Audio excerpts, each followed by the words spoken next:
Sims. Thank you very much, Mr Acting President. I rise in support of this bill. This is an opportunity to reform our parliamentary democracy, and these opportunities don't come along very often, Mr President.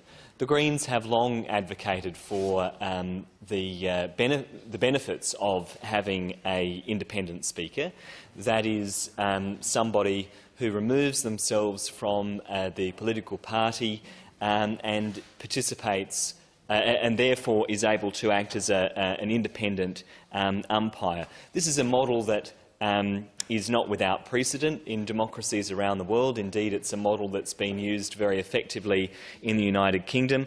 There's been lots written about this, Mr President, by academics who are much more expert in these matters than myself. But there is one article I want to quote from, Ross Goss from the Australian National University, who wrote in The Conversation in an article dated the 21st of July back in 2015, that a truly independent Speaker could renew Australia's parliamentary democracy. And one of the observations he makes, and I think it's a very fair point, is he says that by making the Speakership a political gift of the party in power, Australia is missing a major opportunity for democratic renewal of its parliament. And I think that's a fair point. We have seen over the years what can happen when you have a politicisation of the role of Speaker. And obviously we've seen some quite dramatic examples of this over in Canberra. Bronwyn Bishop, when she wasn't helicoptering around, seemed to show a fairly partisan approach to the role of Speaker. We don't want to see that here in our parliament. From the Greens' perspective, though, Mr President, in order for us to support this bill, we do want to get an assurance from other political parties that they will support the idea of an independent Speaker of this House. Of course, Mr President, we have that. The role.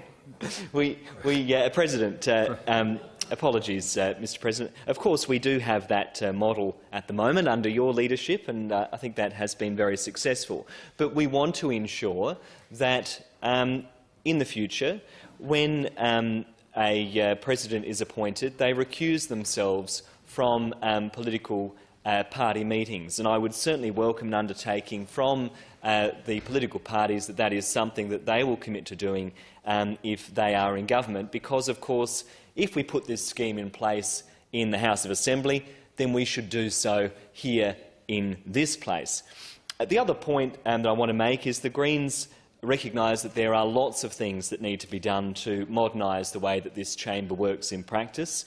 Enshrining the principle of an independent president is important, but also we'd like to look at standing orders more broadly, looking at questions like Dorothy Dix's and the way in which they work in practice, things that I think many in the community would regard as a waste of time. But we also want to look at the times in which this chamber operates, the start times, and align them more closely with the House of Assembly, ensuring that we don't have sittings that go into the early hours of the morning, but rather we work more sensible hours that are more inclusive of those with families and more in keeping with community standards. So we do look forward to having the opportunity to talk to other parties here in this place about those elements, and would certainly welcome a commitment from political parties to consider those things. But to sum up, Mr President, this is an exciting opportunity to reform our political system, to get in place this idea of an independent umpire, to enshrine that principle in the House of Assembly, and to also get a commitment that we're going to look at it here in this place too, and to look more broadly at how we can improve the way in which this House of Parliament works to ensure that it's more in line with community expectations.